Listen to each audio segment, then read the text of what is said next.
Hello to a new episode of Reptil TV. My intro animal for you is an adult Greek tortoise, Testudo hermanni. I would say hermanni. I don't know the tortoise experts among you.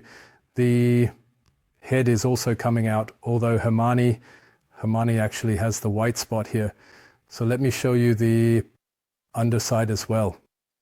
Also tends to be more hermanni.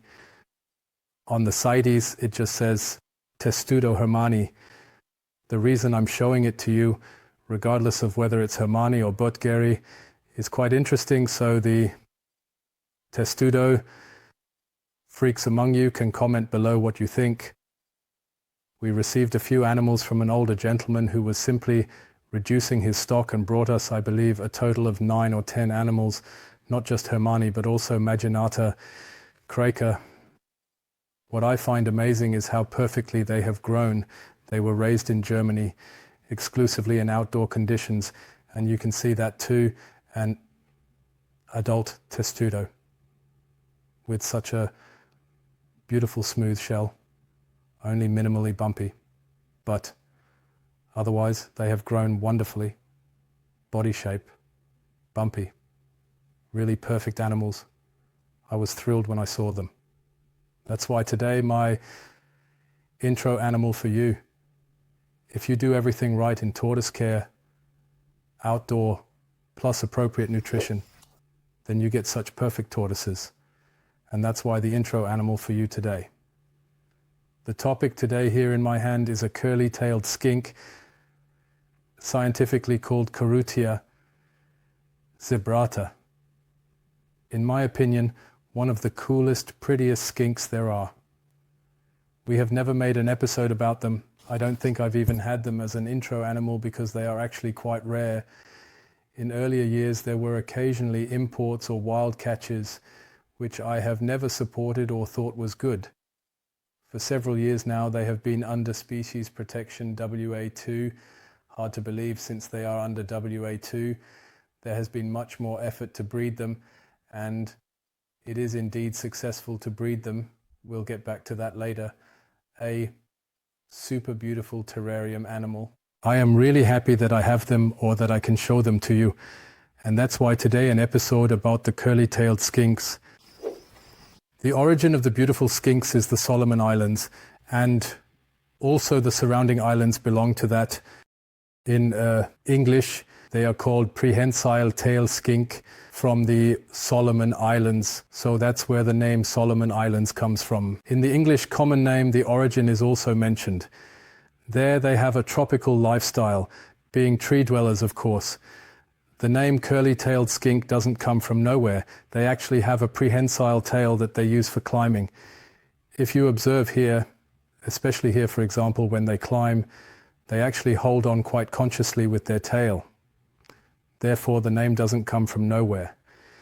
In terms of size, I have a male here. The males are slightly larger than the females. If you look in the literature, it mentions up to 30 centimeters in body length. I find that quite far-fetched. 30 centimeters, I measured it again. It is now 20 centimeters from the head to the base of the tail. 20, 30 centimeters in a good grief. Then we have a huge skink. We will probably rarely see that.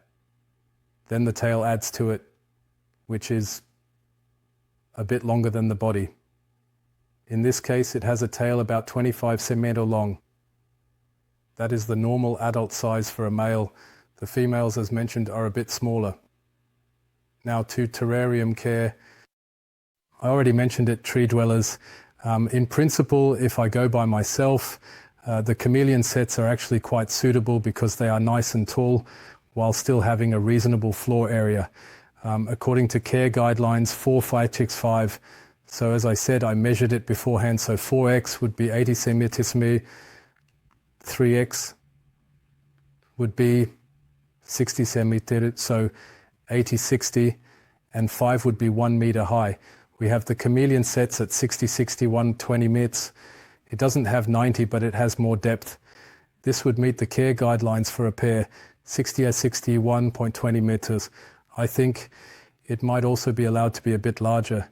If you can build something yourself, you could also make it a size larger, 1 mem x 60 meter x 1.20 meters or 1.50 meters in height. The whole setup should be tropical, air temperature 30 degrees, with sunspots up to about 40 degrees, perfect UV lighting, preferably HID, possibly also mixed light. HBL mixed light bulbs as an alternative, but HID is definitely the better choice. The whole setup should not get too cold at night. Depending on the room temperature, you might need to heat with a heat panel at night so that you have a night temperature of 24-25 degrees in the terrarium. Well planted with many climbing opportunities, so planted in quotation marks, a nicely structured terrarium with many climbing options. You need to be a bit careful with the plants, as this leads us to nutrition. They are primarily herbivores, meaning they feed on leaves and fruits. And if you plant the terrarium, they will eat all the plants. This is a bit tricky. You need to experiment a bit to see if any plants work. Maybe something very robust like an agave or something similar. Of course, do not include anything toxic in the plants, so don't put in any ivy where the animals might eat it. And something could happen. Regarding nutrition, as mentioned, they are mainly herbivores, 80-90%. You can also give them prepared food, especially from the crested gecko area. This crested gecko food has some really good prepared options. You mix it with water and get something like a fruit puree. They also go for that quite well. Depending on feeding, they become sexually mature at 2 to 3 years. I would recommend keeping them in pairs. The males do not get along with each other. So pair keeping or possibly solitary keeping if you can't find a nice suitable counterpart. They can be bred relatively well if you have a nicely harmonizing pair and everything fits well. They can have offspring once a year, live bearing with 1 to 2 young. It's incredibly surprising how large the young are that come out. They are almost half the size of an adult animal. So the body size is already about 10 centimeter. You really have to wonder when you have 2 young ones, where those 2 young ones were in the female. What is also great about the curly-tailed skinks is the care they provide for the young. So the young are cared for and watched over for at least half a year.